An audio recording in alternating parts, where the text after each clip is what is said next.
Hi guys! Welcome po sa duplication po ng vlog ni Gandang Kara. Kasi nag-vlog siya dito sa loob ng tapo. Nag-vlog din ako dito. Wala pa. Wala lang gusto ko live vlog to kasi tinan nyo, parang Pilipinas din. Malala pa sila mag-parking sa atin. Walang sidewalk sa kanila. Nakikita nyo ba yan? Wala Parang sa atin din, di ba? Buti walang towing. Aminin natin sa atin. Walang sidewalk madalas, di ba? Pinaparkingan natin. Oo. Dito naman, motor ang nakaparking. Ang daming motor dito, sobrang outnumbered yung mga kotse dito. Anyways, welcome po sa Gusto ko kumain ng banh coffee. egg coffee. Hindi ako pwede sa egg coffee. Ako nga. Sayang. Meron doon sa pupuntahan natin. Sure yan. Dyan lang meron yan. Anyways guys, welcome po sa Vietnam vlog namin. First time ni Gandang Kara sa Vietnam. Ako pangalawa ko. Pero pinuntahan ko noong una. Ho Chi Minh. Ho Chi Minh. Parang sobrang layo pala dito nun. Oo. Parang Luzon tsaka Mindanao yun. Parang ganun. So tara, libutin natin ang Hanoi naman ngayon. So nandito kami ngayon sa may train track ng Hanoi. Ito yung sikat na train track na maraming kainan. At medyo may mga kalakaran dito. Over there. Right now. See? This is coming. Be careful. Okay. Yeah, be careful. I'm sorry. Oh.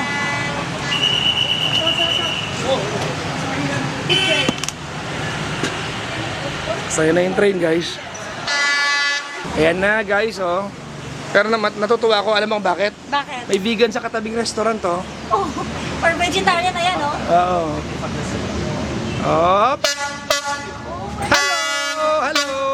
Hello!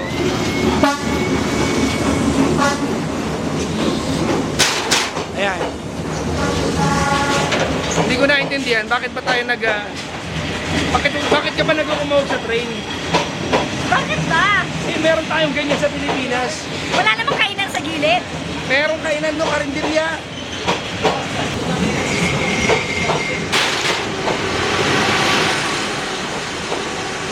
Ayan na, tapos na yung train guys.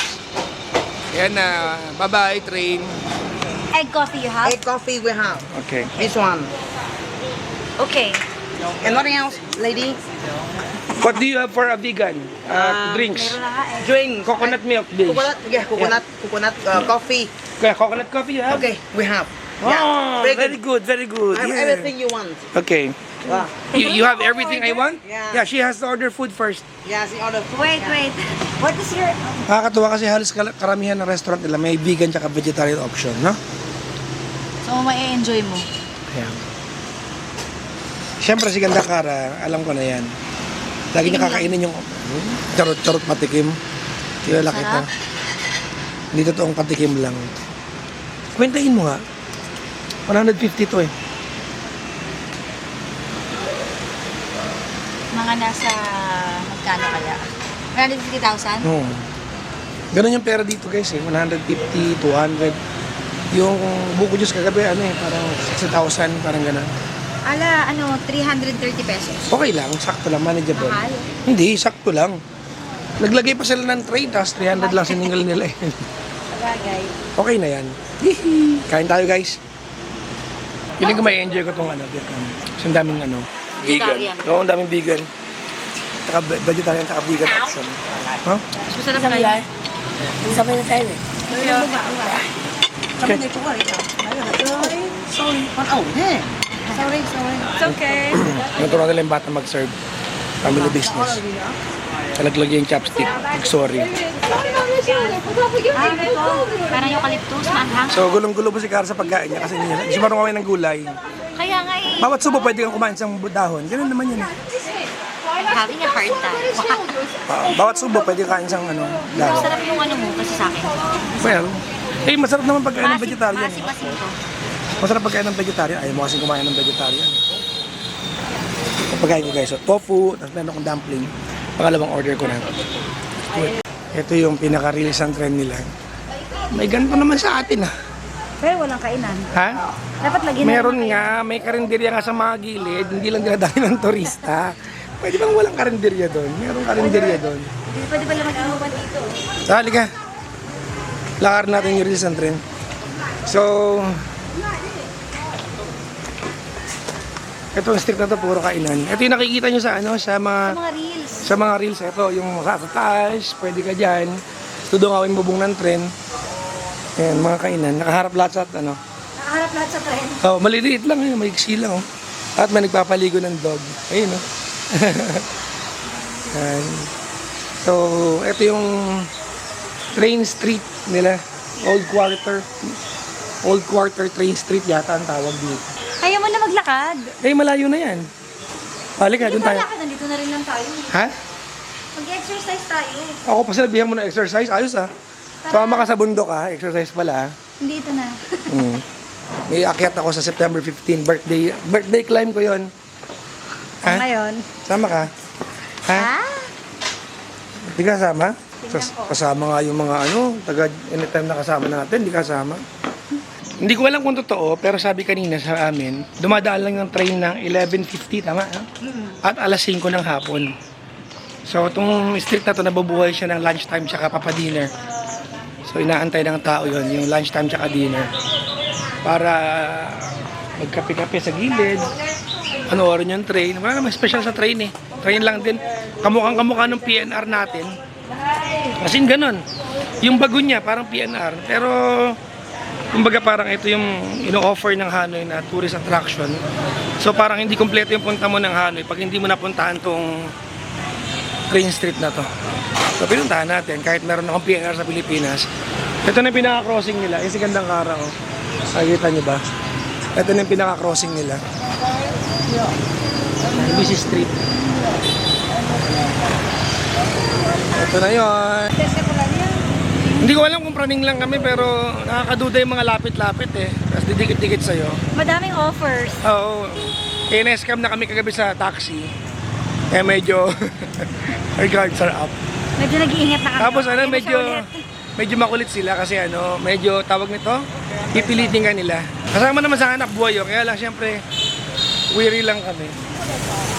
Hindi, medyo ano kasi, medyo mapilit kasi yung ano eh, yung paghihikayat nila eh. Aha. Oo, di ba? So, dito kami ngayon sa ano ba to? Anong lugar to? Hanoi pa rin. Hindi, nga alam ko. Old Quarter. Old Quarter. Ito siya guys, oh. Malamang Hanoi pa rin. Malamang Hanoi pa rin. Pero, Old Quarter pala. Sorry. parang siyang Binondo na Pilipinas, na? Oo. Parang Binondo. Saan tayo ngayon pupunta? Wala namang espesyal sa kanya eh. Kalsada lang rin. So, pag nagpunta kayo ng Vietnam, di ba sabi ko sa'yo, Ano, food trip talaga. ang Vietnam ay isang cultural destination.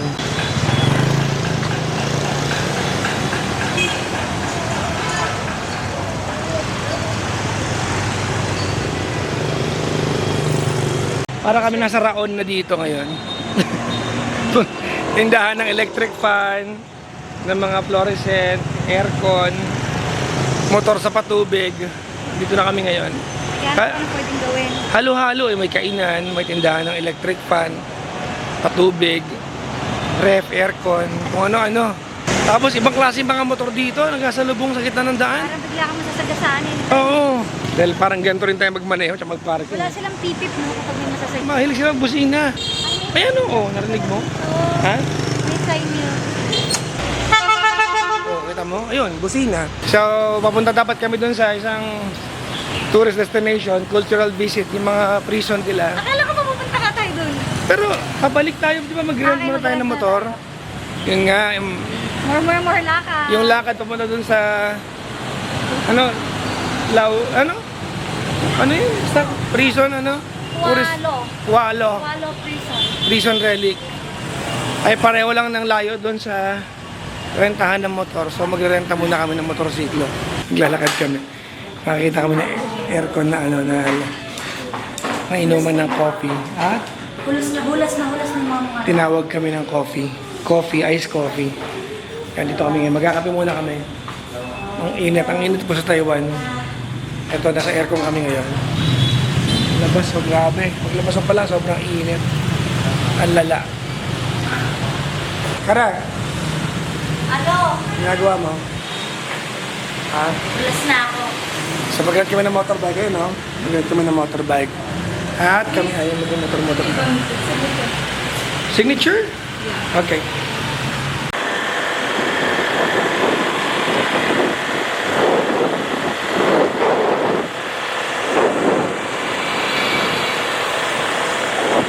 So, strolling kami. Wala ko marinig ka. Wala yung gad-gad. Mamahaling kami. Rinig nyo ba? Ito yung Metropole.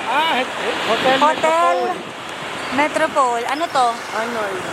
Ah, hotel. ang ganda naman. White na white. Parang White House. Hindi natin kaya afford yan. Sure yun. Afford mo naman. Ayaw lang nating gumastos ng ng ano, bongga. Ba't ka ba patutulog dyan sa ganyan? Anong kwento? Sobra-sobra yung ano mo, Anong kwento ng buhay kayamanan. mo? Galit ka sa pera, gano'n? Oo, pag sobra-sobra. Diretso, tapos kanan sa dulo. Okay. Ayaw, mas maganda yung lights dito. Oh. Parang ano rin to eh, parang Bali, Indonesia. Na wala lang dagat, kundi lake. Kapalit. Aray. Yung mga tao dito, walang pakialam sa traffic light. Sabi sa'yo, dire-diretso sila kanina, kaya kahit tumatawid ako, parang ano eh, nakakatakot eh. Kaya sila, ito siguro yung pinaka main road nila kasi dito yung mga mamahaling hotel. Eh. Oo.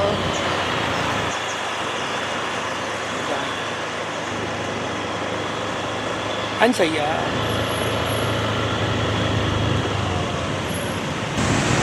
Almost 2 hours na nagmamotor at naglilibot kami ni Gandang Kara dito sa Vietnam. Napagod kami at bibili siya ng drinks na naman. Uy, sarap nito oh.